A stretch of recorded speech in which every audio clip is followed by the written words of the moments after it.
Tuhan ditinggikan atas seluruh bumi. Ya, shalom abang kakak teman-teman semua. Ya, ini untuk ketiga kali kesempatan bagi saya ya. Sesungguhnya kemarin tidak bosan. Itu kemarin saya pengurus karena sudah 3 kali ya bicara soal hal yang sama. Ya, pertama kita diskusi soal tanggung jawab kita di tengah-tengah bangsa. Yang kemarin juga sudah mengarah kepada bagaimana kita berperan di dalam penyelenggaraan pemilihan umum tahun 2024. Dan hari ini, malam ini, secara lebih spesifik lagi kita akan mendiskusikan bahwa dalam waktu yang tidak terlalu lama, ya kurang lebih 13 kali 24 jam, ya akan tiba kita di masa yang oleh Bapak Eka Dharma Putra berkata ini adalah momentum prima, ya kesempatan prima bagi kita dalam rangka mengevaluasi kepemimpinan dan juga akan memberi mandat untuk menjadi pemimpin untuk 5 tahun yang akan datang.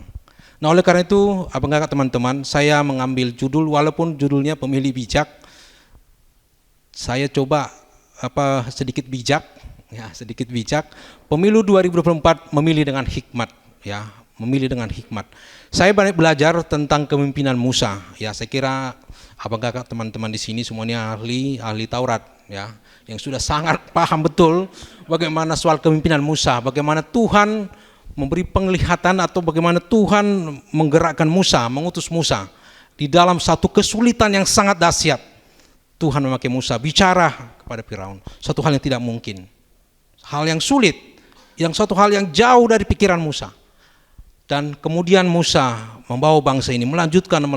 Dan di tengah-tengah estafet perjalanan itulah ada satu hal ketika masalah yang luar biasa besarnya, ya bagi bangsa Israel.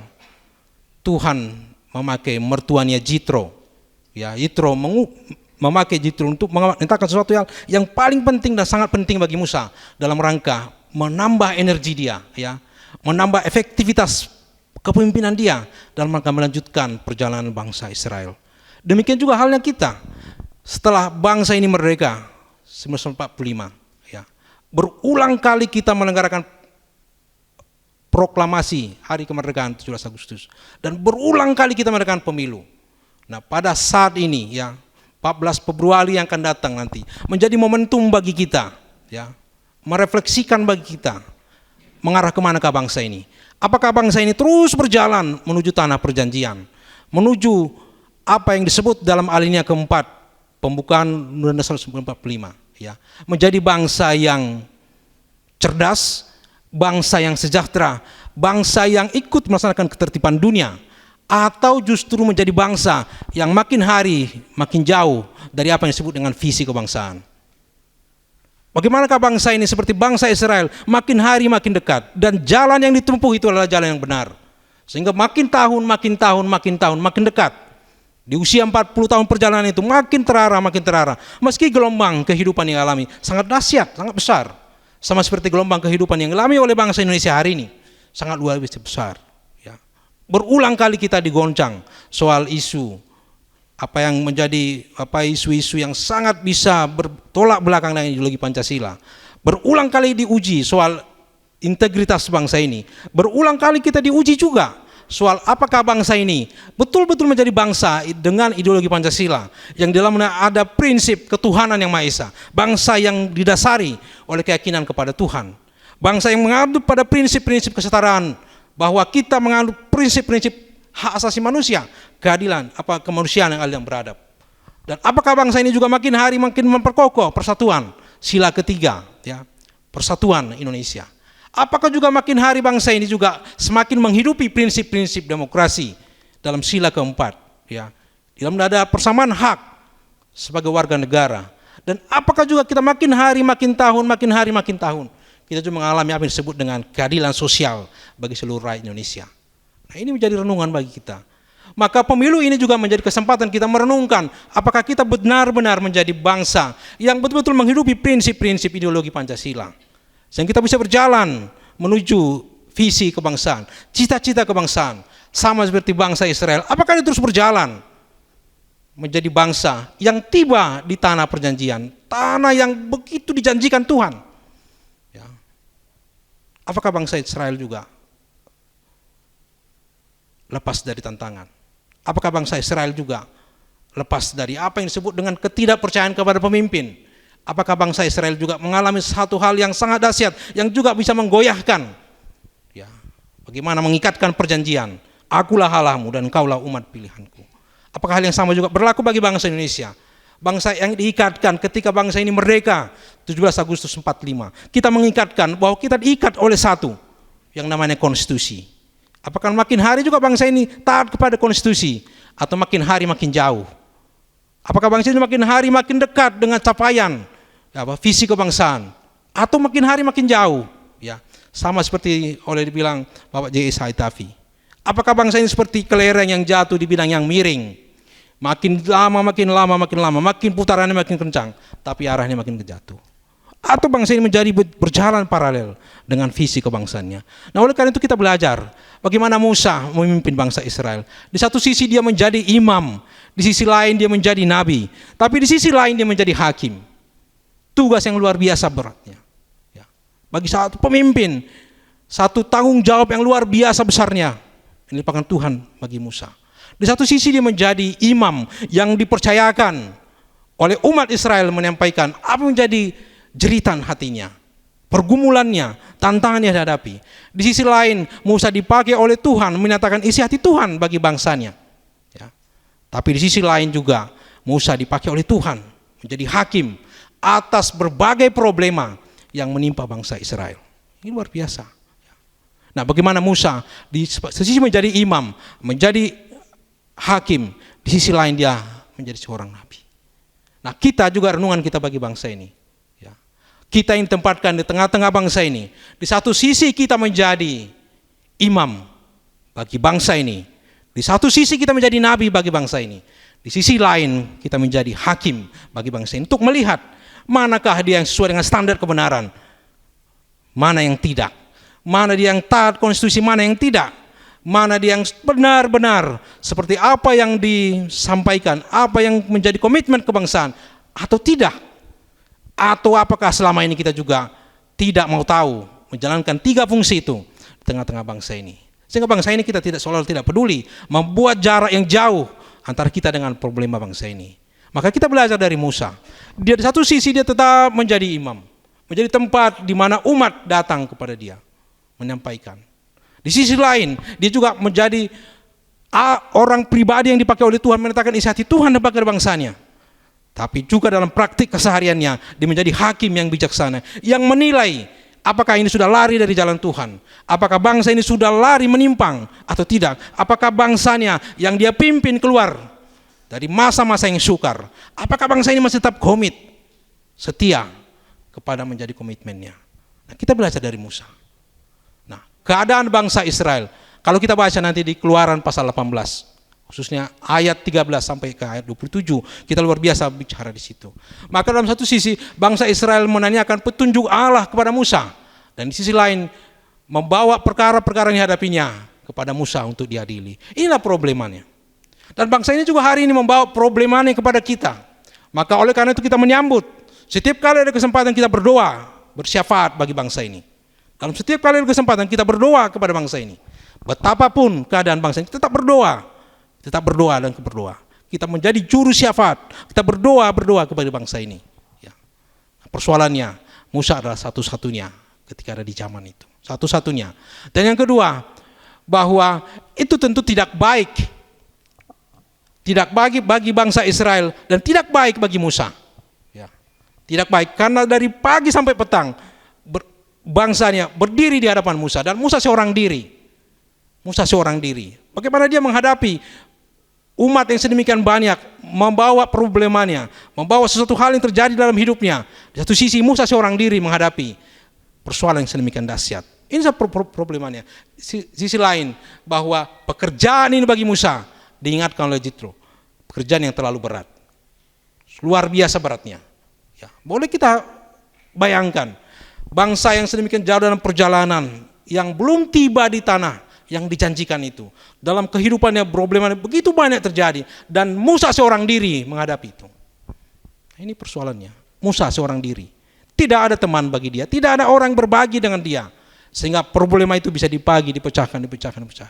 Itulah suatu hal yang kita hadapi. Maka bangsa ini juga hari ini kita kekurangan orang yang betul-betul berintegritas yang memandu bangsa ini. Dan kalaupun ada dia seorang diri, tanda petik, seorang diri. Dan itu pun kita alami dalam keseharian kita. Kita menjadi seorang diri di kantor kita, menjadi seorang diri di komunitas kita, menjadi seorang diri di tengah-tengah kehidupan di mana kita ada. Ya, seorang diri, tidak ada tempat, tidak ada kawan untuk berdiskusi, dan tidak ada tempat bagi orang lain, bagi bangsanya untuk menyampaikan curahan hatinya, mengalami persoalannya. Bukankah kalau selama ini kita merenungkan, berulang kali merenungkan pemilu, adakah menjadi tempat bagi kita pribadi yang duduk di kursi legislatif, teman bagi kita untuk berdiskusi tentang problema yang dihadapi oleh bangsa ini? Berulang kali 580 anggota DPR RI, adakah menjadi satu pribadi di sana tempat kita untuk berdiskusikan banyak hal? Ya, 100 orang anggota DPRD Provinsi Sumatera Utara, adakah satu orang di sana tempat bagi kita untuk mencurahkan persoalan-persoalan yang kita hadapi keseharian kita? 50 anggota DPRD Kota Medan. Ya, di daerah lain ada yang 40, ada yang 35, ada yang 30, ada yang 25, ada yang 20. Kalau di Papua Barat itu penduduk tidak terlalu banyak, itu anggota DPRD-nya 20. Tapi adakah satu pribadi di sana menjadi tempat bagi kita mencurahkan, ya, menjadi tempat bagi kita menyampaikan aspirasi kita, dan aspirasi itu disambut sebagaimana Musa menyambut aspirasi dari umatnya? Adakah itu? Kalau tidak ada, maka ini menjadi renungan kita. Ya, itu menjadi renungan kita. Kalau pendaftaran menjadi calon legislatif beberapa bulan yang lalu, dan itu kita lewatkan, tidak satu pun, katakanlah tidak banyak di antara kita mendaftarkan dirinya, menjadi alternatif pilihan bagi banyak orang. Ya, ini menjadi satu hal yang harus kita renungkan. Ya. Bagaimana kita bisa memilih yang terbaik di antara yang baik, sementara kualifikasi yang baik pun atau mendekati yang baik pun masih sulit kita temui. Ini jadi problema. Ya. Dan pekerjaan itu terlalu berat bagi seorang Musa, terlalu berat. Bagaimana dia menghadapi banyak orang tiap hari, tiap waktu. Maka kalau di dalam keluaran pasal 18 itu berkata dari pagi sampai petang, menunggu giliran untuk dihakimi, untuk diadili. Berdiri dari pagi sampai petang. Dan Musa seorang diri duduk di hadapan umatnya. Jitro melihat itu suatu hal yang tidak baik, baik bagi Musa maupun bagi bangsanya. Maka bisa kita renungkan, kalau selama ini kita antri yang pertama, datang yang pertama sekali ketika jam pelayanan di satu loket tertentu, kita sudah tiba, tapi sampai pada waktu tertentu yang begitu lama kita tidak dilayani.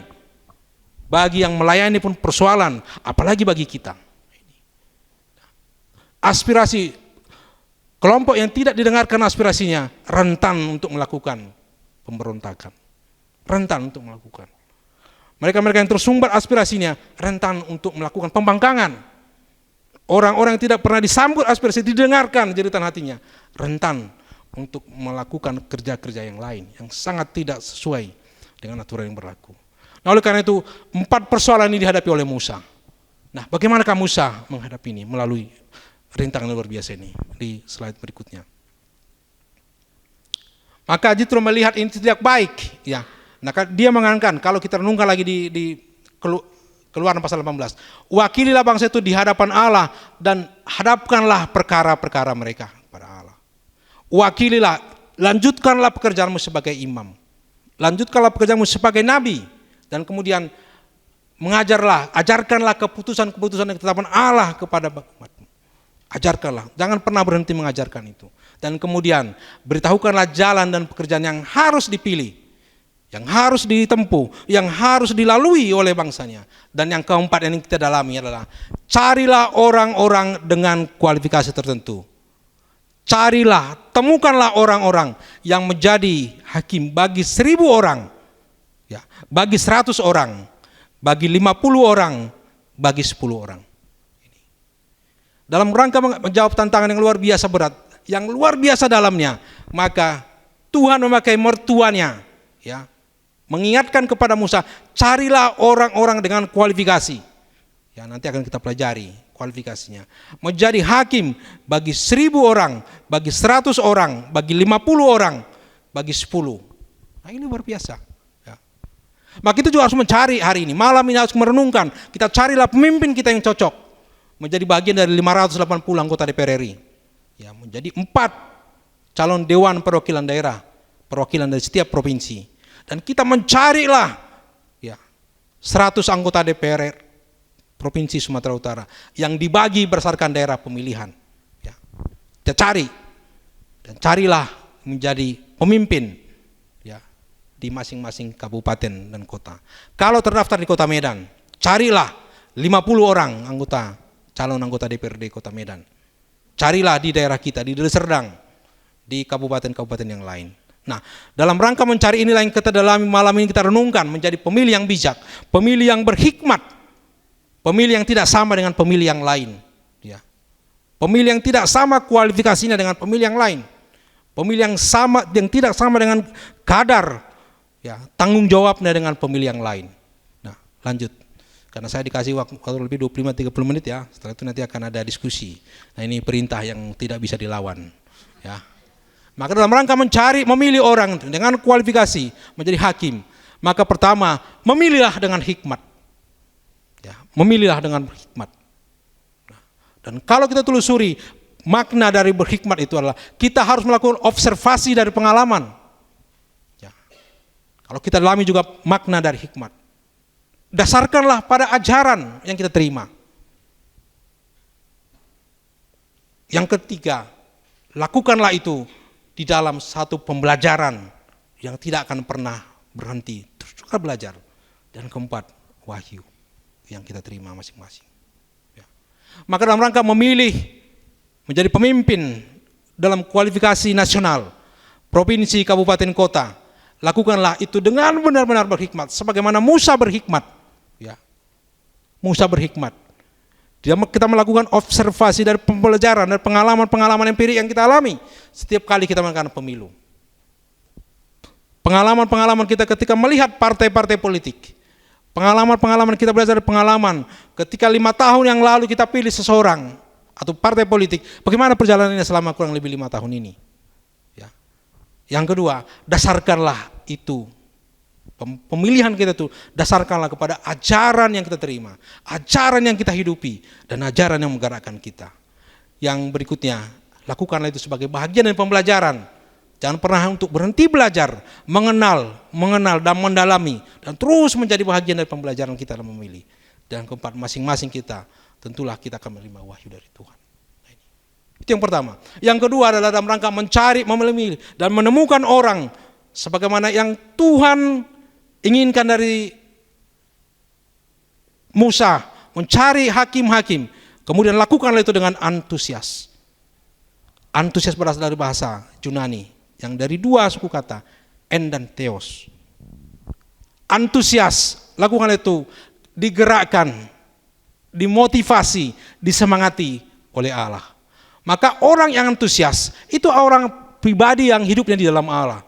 Maka yang pertama sekali menggerakkan dia untuk memilih adalah bahwa itu disemangati, didorong oleh Allah. Maka kita dalam rangka memilih, mari kita tetap berdoa supaya Tuhanlah mendorong kita, menemangati kita, memotivasi kita untuk memilih. Ya, dengan cara antusias memilih siapa yang terbaik mau kita pilih. Ya.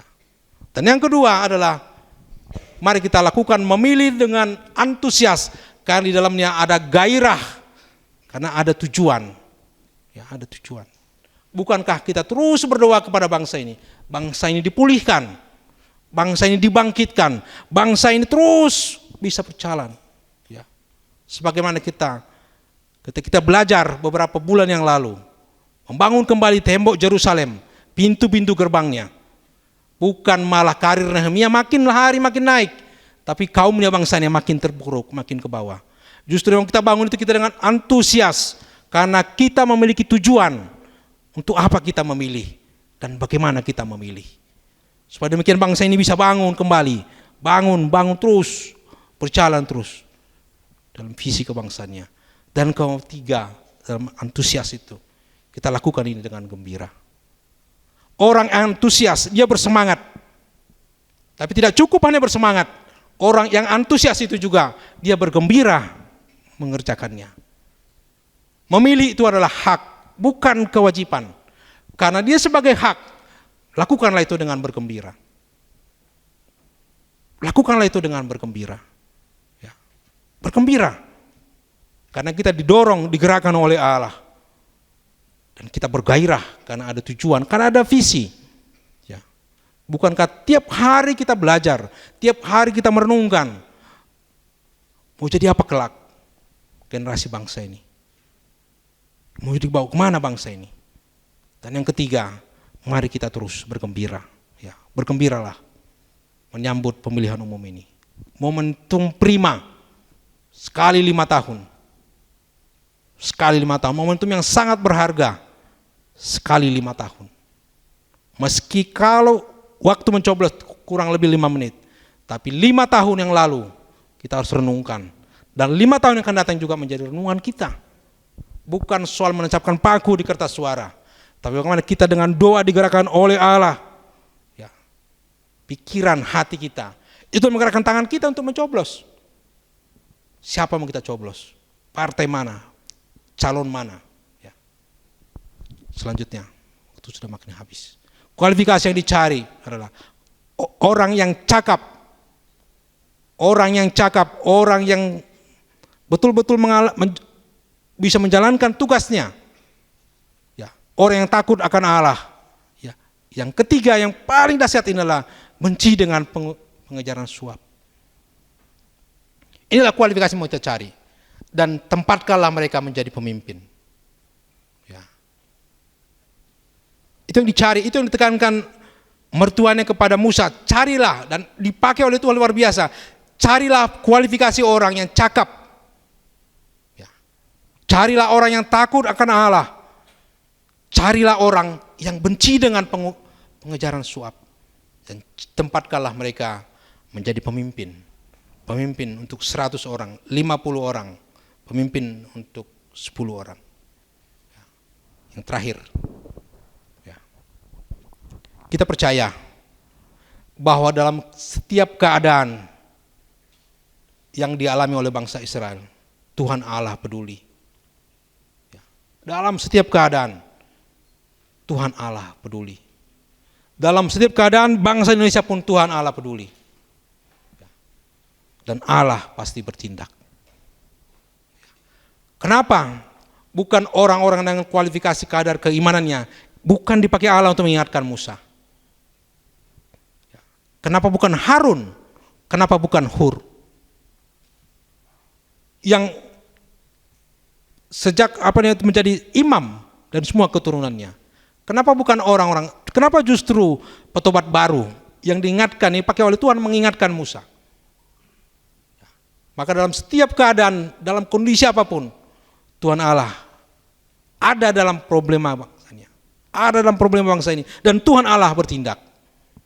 Persoalannya, apakah kita mau dipakai Tuhan Allah bertindak di tengah-tengah bangsa ini? Menjadi renungan kita. Sekian lama kita menggunakan hak pilih kita, sekian lama juga kita diliputi oleh penyesalan dan penyesalan, karena kita hanya tiba di penghujungnya, sementara prosesnya kita seolah-olah alpa. Prosesnya seolah-olah kita tidak hadir dan seolah-olah kita tidak terlibat. Yang kedua, dengarkanlah, kerjakanlah nasihat, dan kepadanya Allah berkenan. Dengarkanlah siapapun mengingatkan kepada kita, baik di KTB kita masing-masing, dari pelajaran-pelajaran yang kita dalami. Dengarkanlah nasihat itu dan kerjakanlah nasihat itu. Dan Tuhan Allah pasti berkenan atas kita. Yang ketiga, kerja keras dan tidak berkeluh kesah. Ini yang dialami oleh Musa. Kerja keras, oke. Kerja keras kita masing-masing, menjaga integritas di kantor kita masing-masing, oke. Itu tidak ada yang salah dengan itu. Musa menjadi imam, menjadi nabi, tidak ada yang salah dengan itu. Tapi ada yang lebih daripada itu yang ditentukan. Itulah yang istilahnya eksesif. Lebih dari yang diharuskan. Ya, lebih dari yang diharuskan. Kalau diharuskan kita berlatih 7 kali seminggu, maka yang tuntut kita daripada kita adalah lebih dari 7 kali.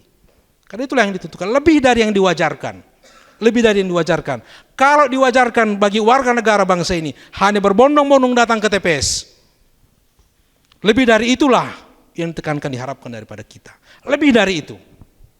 Ya, kerja keraslah, tidak berkeluh kesah. Tidak berkeluh kesah. Dan yang terakhir, gunakanlah kesempatan prima ini dengan tekun dan bijaksana. Gunakanlah kesempatan ini. Dengan tekun dan bijaksana. Demikian yang bisa saya sampaikan, karena Tuhan menolong memberkati kita. Saya serahkan kepada moderator kita. Terima kasih.